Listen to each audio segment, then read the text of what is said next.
In the dawn of time, long before the gods of Olympus ruled the heavens, the universe was governed by the Titans. Their king, Cronus, was a figure of immense power, but his reign was haunted by a dark prophecy.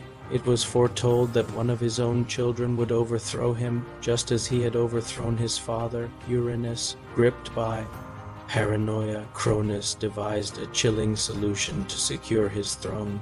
As each of his children was born, he snatched them from their mother, Rhea, and swallowed them whole. Hestia, the goddess of the hearth. Demeter, the goddess of the harvest. Hera, the future queen of the gods. Hades, the lord of the underworld. And Poseidon, the master of the seas, all were imprisoned within their father's stomach, their divine light seemingly extinguished before it could ever shine. Cronus believed he had outsmarted fate, that his power was absolute, but destiny is a current that cannot be so easily diverted. Rhea, heartbroken and desperate, watched as her children vanished one by one. When her sixth child, Zeus, was born, she knew she could not let him suffer the same fate. Her love for her son was stronger than her fear of her husband.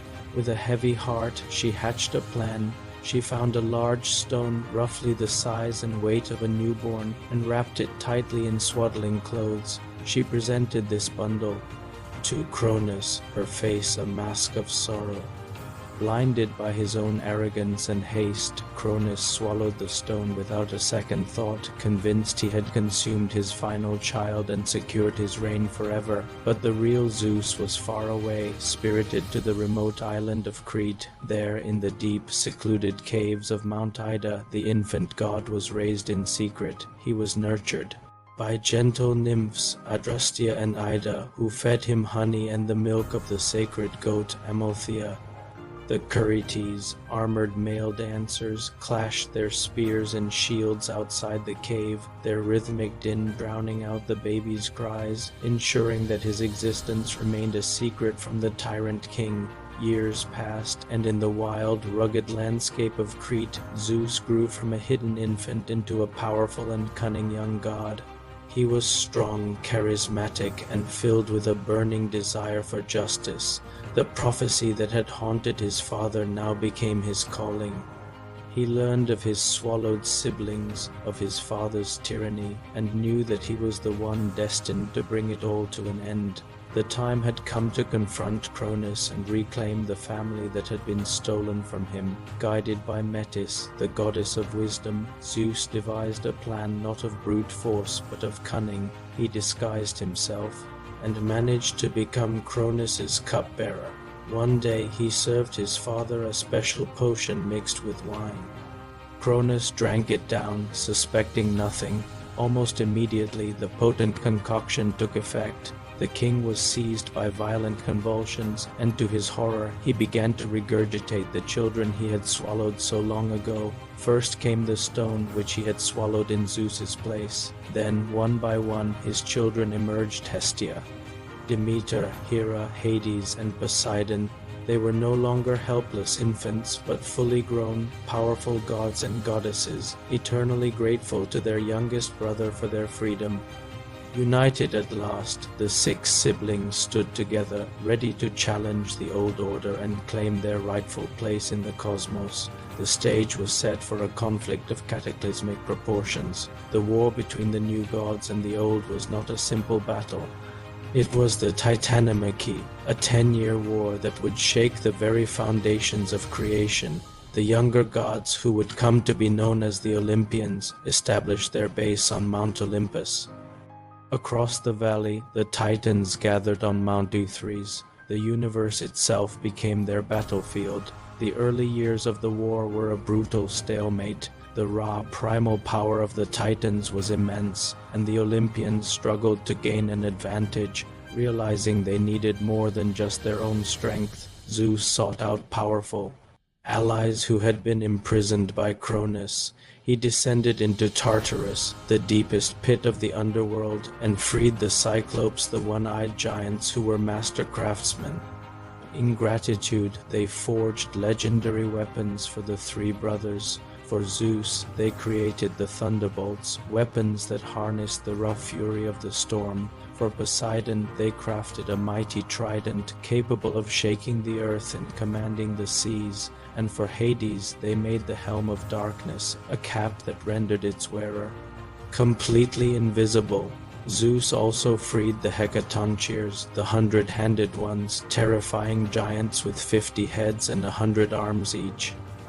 In the ensuing battles, they became living artillery, tearing off massive chunks of mountains and hurling them at the Titan forces. With their new allies and powerful weapons, the tide of the war began to turn. The cosmos was thrown into chaos. Zeus, from the peaks of Olympus, unleashed his thunderbolts, splitting the sky with blinding light and deafening thunder.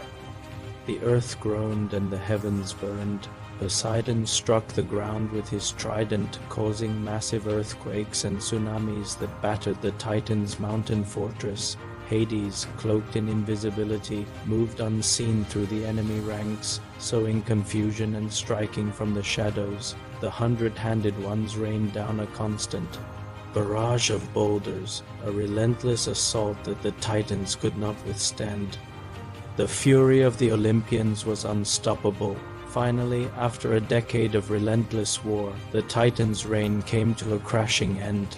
The Olympians were victorious. Cronus and the other male Titans who had fought against them were defeated, bound in unbreakable chains, and cast down into the eternal darkness of Tartarus, guarded for all time by the 100-handed ones. The war was over.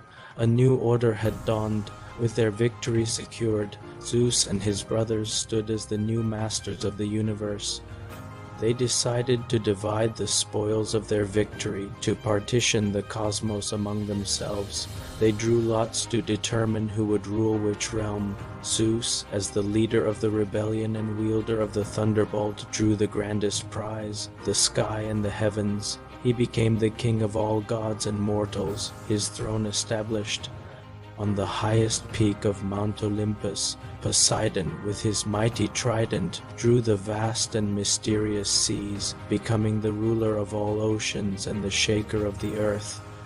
Hades, the eldest brother, drew the shortest lot, and his domain became the underworld, the shadowy realm of the dead. Though he ruled from the darkness below, his power was absolute in his own kingdom. Together they established a new pantheon, the Olympians. From their celestial home on Mount Olympus, they would oversee the world, their reign marking the beginning of a new, glorious era.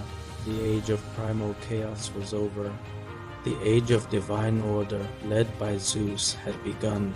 From a prophecy of betrayal and a decade of cosmic war, destiny was fulfilled. Zeus, the infant once hidden in a Cretan cave to escape being devoured, now stood as the undisputed ruler of the heavens, thunder and lightning held firmly in his hand. The age of Olympus was born, an age filled with powerful gods, daring heroes, fearsome monsters, and timeless myths that continue to fascinate and inspire us to this day. The story of the gods is a tapestry woven with threads of conflict, love, and ambition. But the rise of Zeus was only the beginning. His reign would bring forth new challenges, new allies, and new legends that would forever shape the world of Greek mythology. The story does not end here. From Zeus's reign would come new gods, new conflicts, and new legends. Join us next time as we uncover the birth of Athena Wisdom-born from the mind of Zeus himself. Thank you for watching, and if you enjoyed this journey into myth, don't forget to like, subscribe, and hit the bell icon for more tales from the ancient world.